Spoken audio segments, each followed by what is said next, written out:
வந்து நம்ம இன்ட்யூஷனை வந்து நம்ம நம்பணும்.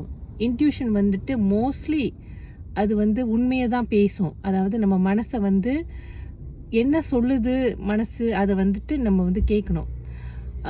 லிசன் டு யோர் ஹார்ட் அப்படிங்கிறது வந்து ரொம்ப அழகாக சொல்லியிருக்காங்க இதில்.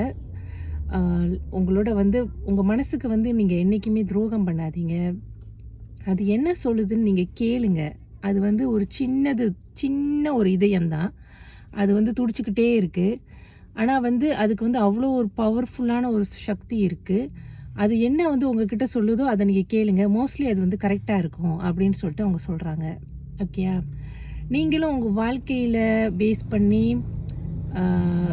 நினச்சி பாருங்கள். நம்ம வந்து எந்த மாதிரி முடிவுகளை நம்ம எடுக்கிறோம்.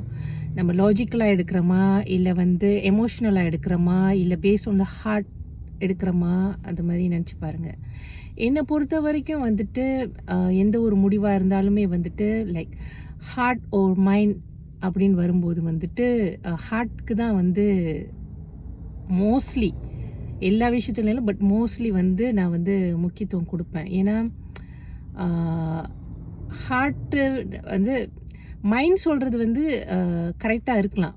லாஜிக்கல் பேஸ் பண்ணும்போது அது வந்து மைண்ட் சொல்கிறது வந்து கரெக்டாக இருக்கலாம், ப்ராக்டிக்கலாக இருக்கலாம். பட் ஹார்ட் சொல்கிற விஷயம் வந்துட்டு என்றைக்குமே வந்து மனநிறைவை கொடுக்கும் அப்படின்னு சொல்லிட்டு நான் நம்புகிறேன், நான் நினைக்கிறேன். ஸோ இந்த புத்தகத்தில் ஷேர் பண்ணுறதுக்கு நிறைய விஷயங்கள் இருக்குது. நம்ம அடுத்தது ஒரு வீடியோவில் பார்க்கலாம். ஓகே, பாய், தேங்க்ஸ்.